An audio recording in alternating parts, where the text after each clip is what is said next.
ഉൽപ്പത്തി അധ്യായം 11. ഭൂമിയിൽ ഒരു ഭാഷയും ഒരു സംസാര രീതിയും മാത്രമേ ഉണ്ടായിരുന്നുള്ളൂ. കിഴക്കുനിന്ന് വന്നവർ ഷീനാറിലൊരു സമതലപ്രദേശം കണ്ടെത്തി അവിടെ പാർപ്പുറപ്പിച്ചു.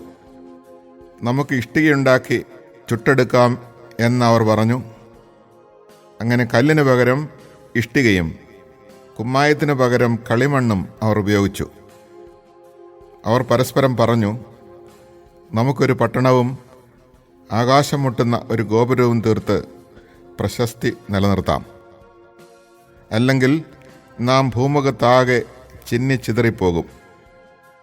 മനുഷ്യർ നിർമ്മിച്ച നഗരവും ഗോപുരവും കാണാൻ കർത്താവ് ഇറങ്ങി വന്നു. അവിടുന്ന് പറഞ്ഞു, അവരിപ്പോൾ ഒരു ജനതയാണ്, അവർക്കൊരു ഭാഷയും. അവർ ചെയ്യാനിരിക്കുന്നതിൻ്റെ തുടക്കമേ ആയിട്ടുള്ളൂ. ചെയ്യാൻ ഒരുമ്പെടുന്നതൊന്നും അവർക്കിനി അസാധ്യമായിരിക്കയില്ല. നമുക്ക് ഇറങ്ങിച്ചെന്ന് അവരുടെ ഭാഷ പരസ്പരം ഗ്രഹിക്കാനാവാത്ത വിധം ഭിന്നിപ്പിക്കാം.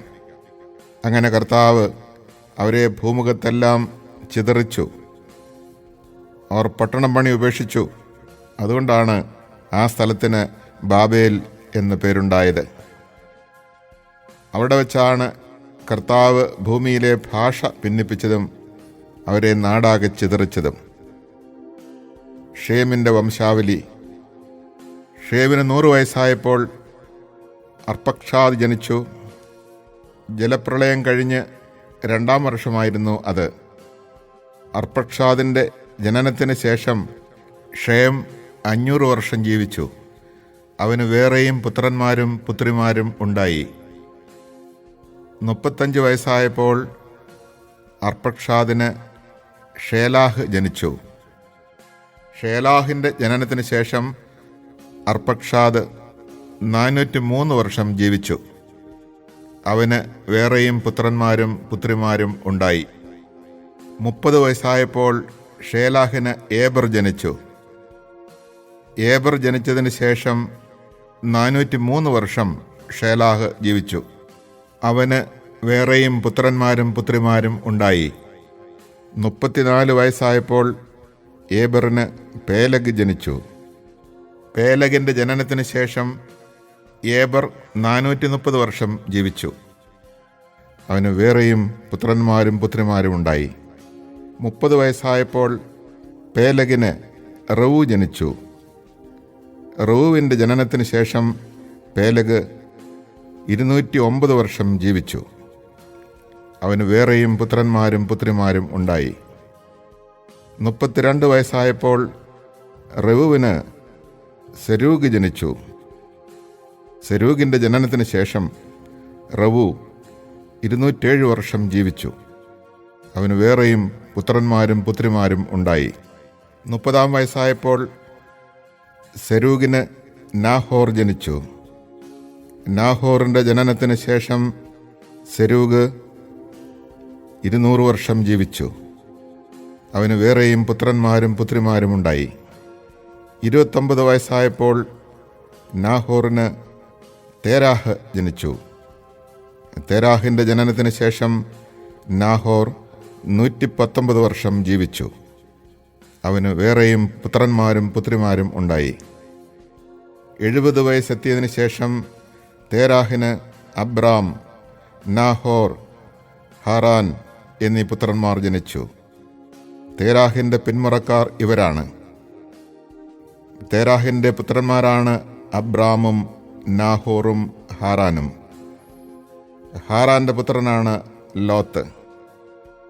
തൻ്റെ പിതാവായ തേരാഹ് മരിക്കുന്നതിന് മുമ്പ് ഹാറാൻ ജന്മനാടായ കൽദായരുടെ ഊറിൽ വെച്ച് ചരമമടഞ്ഞു. അബ്രാമും നാഹോറും വിവാഹം കഴിച്ചു. അബ്രാമിൻ്റെ ഭാര്യയുടെ പേര് സാറായി. നാഹോറിൻ്റെ ഭാര്യയുടെ പേര് മിൽക്ക. അവൾ മിൽക്കായുടെയും ഇസ്കയുടെയും പിതാവായ ഹാരാൻ്റെ മകളാണ്. സാറായി വന്ധ്യയായിരുന്നു. അവൾക്ക് മക്കളുണ്ടായില്ല. തേരാഹ് കൽദായരുടെ ഊറിൽ നിന്ന് കാനാൻ ദേശത്തേക്ക് യാത്ര പുറപ്പെട്ടു. മകൻ അബ്രാമിനെയും പേരക്കിടാവും ഹാരാന്റെ മകനുമായ ലോത്തിനെയും അബ്രാമിൻ്റെ ഭാര്യയും തൻ്റെ മരുമകളുമായ സാറായെയും അവൻ കൂടെ കൊണ്ടുപോയി. അവർ ഹാരാനിലെത്തി അവിടെ വാസമുറപ്പിച്ചു. തേരാഹ് 205 വർഷം ജീവിച്ചിരുന്നു. അവൻ ഹാരാനിൽ വെച്ച് മൃതിയടഞ്ഞു. Chapter 11. The whole world spoke the same language using the same words. While men were migrating in the east, they came upon a valley in the land of Shinar and settled there. They said to one another, "Come, let us mold bricks and harden them with fire." They used bricks for stone and bitumen for mortar. Then they said, "Come, let us build ourselves a city and a tower with its top in the sky, and so make a name for ourselves, otherwise we shall be scattered all over the earth." The Lord came down to see the city and the tower that the men had built. Then the Lord said, "If now, while they are one people, all speaking the same language, they have started to do this, nothing will later stop them from doing whatever they presume to do. Let us then go down and there confuse their language so that one will not understand what another says." Thus the Lord scattered them from there all over the earth, and they stopped building the city. That is why it was called Babel, because there the Lord confused the speech of all the world. It was from that place that he scattered them all over the earth. This is the record of the descendants of Shem. When Shem was 100 years old, he became the father of Arpachshad, 2 years after the flood. Shem lived 500 years after the birth of Arpachshad, and he had other sons and daughters. When Arpachshad was 35 years old, he became the father of Shelah. Arpachshad lived 403 years after the birth of Shelah, and he had other sons and daughters. When Shelah was 30 years old, he became the father of Eber. Shelah lived 403 years after the birth of Eber, and he had other sons and daughters. When Eber was 34 years old, he became the father of Peleg. Eber lived 430 years after the birth of Peleg, and he had other sons and daughters. When Peleg was 30 years old, he became the father of Reu. Peleg lived 209 years after the birth of Reu, and he had other sons and daughters. When Reu was 32 years old, he became the father of Serug. Reu lived 207 years after the birth of Serug, and he had other sons and daughters. When Serug was 30 years old, he became the father of Nahor. Serug lived 200 years after the birth of Nahor, and he had other sons and daughters. When Nahor was 29 years old, he became the father of Terah. Nahor lived 119 years after the birth of Terah, and he had other sons and daughters. When Terah was 70 years old, he became the father of Abram, Nahor, and Haran. This is the record of the descendants of Terah. Terah became the father of Abram, Nahor, and Haran became the father of Lot. Haran died before his father Terah in his native land in Ur of the Chaldeans.